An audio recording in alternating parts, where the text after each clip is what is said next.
Hello everyone, kumusta na mga guys? Ito tayo ngayon ay may natanggap tayong may na-order akong parcel dito sa ayan, Amazon. Ito yung natin na na-order ko yung magbabalik tayo. Tamiya. Kasi parang ko, mababalik naman yung yung pagkano ng Tamiya ngayon eh. Kaya ito, nag-order ako. I-unbox natin. Let's go.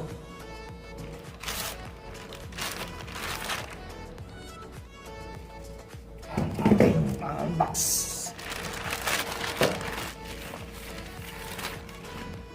Guys, ayan. Ito yung natin ngayon. I-unbox natin. Yung Racing Trigger White Special Super XX chassis. Ayan. Napakagandang racing.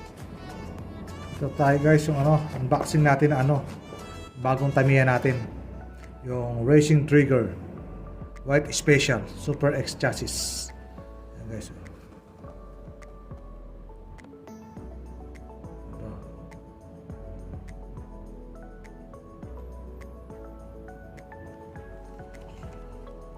Guys, Tamiya. Ito yung item number niya, 19619. White Special.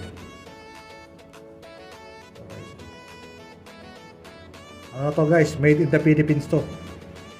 Itong Tamiya na to, made in the Philippines. May factory yata yung sa Pilipinas eh.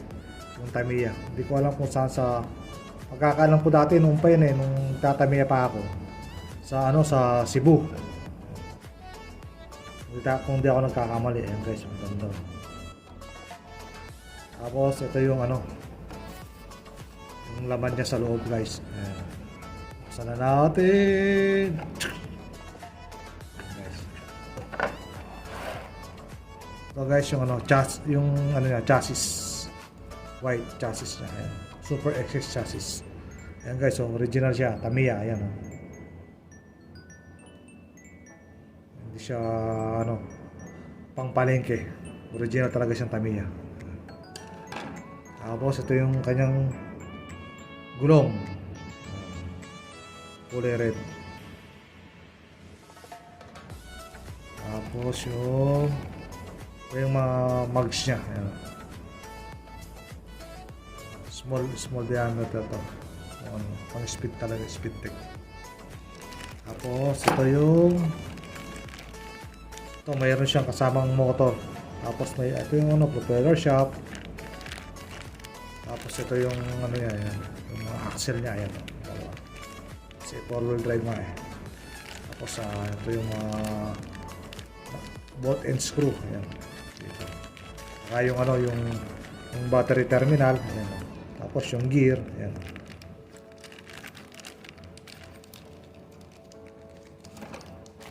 Tapos ito yung natin. Ito yung yung mga sa body niya.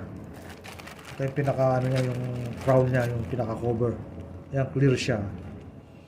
Ayan guys, makikita nyo clear. Tapos siya? Original Tamiya, ayan may star. Makikita nyo yung star niya. Ayan. Ayan, talagang siya. Tamiya, ayan. Ayan Tamiya. Ang speed to eh. Tapos ito yung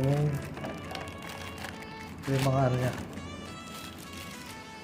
Ito yung nakalagay ng gear. Ito sa motor. Tapos ito yung taki niya sa baba. Tapos ito yung sa may axle sa harap.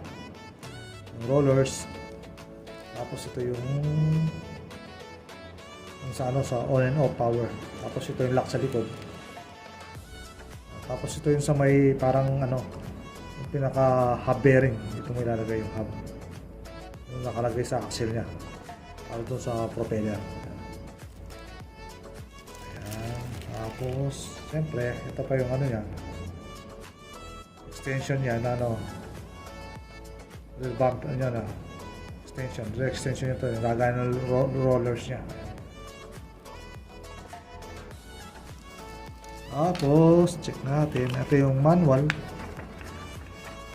Pero kung dati ka na nagtatamiya, hindi mo siguro kailangan ng manual eh. Pero yung wala namang pinagbago yung sa X chassis dati saka yung X chassis ngayon. Nag-double lang naman yung X ng chassis eh. Okay. Tapos ito yung pinaka ano niya, yung sticker. Ayan.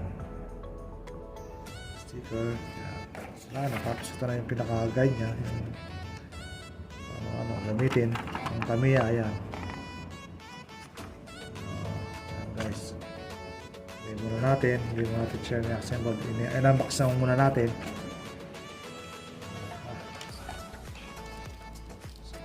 Thank you very much pala. Sana nag-enjoy kayo sa ating unboxing ng ating na-order na mini 4-wheel drive na Tamiya na Super XS chassis na racing trigger. Ayan. Peace.